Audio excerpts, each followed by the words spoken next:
We're heading into week 2 of the fantasy football season, and I want to tell you who could be the key guys that break out and become top pickups for week 3. You guys liked this segment when I did it last week, and I had a big hit when I told you guys to pick up Harold Fannin Jr., who was only 1% owned at that point. We'll call the segment Nesto's Crystal Ball. I've won 36% of all the fantasy football leagues I've been in the last 20 plus years, and I'm making daily videos to help you win your league too. At each position, I'll name one guy who is under 50% owned in Yahoo, and one guy who's under 10% owned. A lot of candidates at running back, I could talk about Tyler Algier or about Ray Davis, both are elite handcuffs. A guy who could break out without needing an injury is Trey Benson on the Arizona Cardinals. If he has one or two big runs and massively outperforms James Conner this week, which is possible, then we'll see him as a priority add next week. Under 10%, I like Kyle Monanga, I hope I'm saying that right, on the Chicago Bears. He's the clear number 2 backup to DeAndre Swift, and DeAndre Swift has some performance issues. He hasn't been that efficient. The Bears said they want to run the ball more and specifically give the ball more to Kyle. He's just a rookie, so this is a guy who could emerge as a solid RB1 in a very solid offense, honestly, for fantasy. At quarterback, I'm going to break my rule. I already talked about Jackson Dart last week under 10%, so I'm actually going to just give you 2 guys who are both under 50%.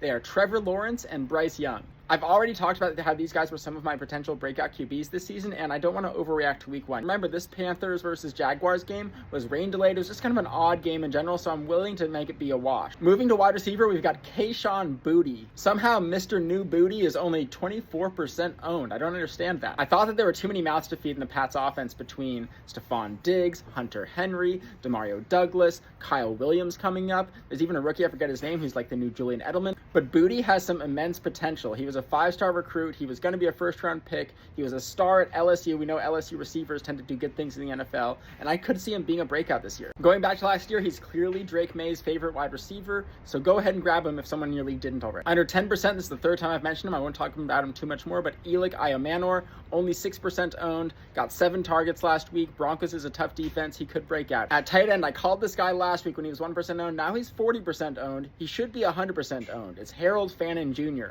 Honestly, this is a Marquez Colston 2006 type situation. Marquez Colston was a borderline Hall of Fame wide receiver, but in his first year, he was eligible at tight end. Fannin could have even better numbers this year. He is a very unique talent. He plays all over the field, and the Browns are clearly using him. He had a great snap percentage. And last but not least, under 10%, we have Michael Mayer on the Raiders. Mayer quietly had the best game of his NFL career last week, and he's only 24 years old. This is a guy with first-round pedigree, basically. He was 35th overall and set records at Notre Dame. If Bowers is out, he's a top 10 tight end. And he's a diabolical pickup if you're going against a team with Brock Bowers this week, because on Monday night, they won't have any other options to sub in if Bowers is out. I'm still working on a defense kicker streaming video. I'm really excited to release. It's been hard to find time, and I know your time is valuable too, so thank you so much for spending a couple minutes of your day with me. Stay learning. I'll see you in the next one. Peace. Oh yeah, my site fansports.com up here. It has my rankings. Check it out.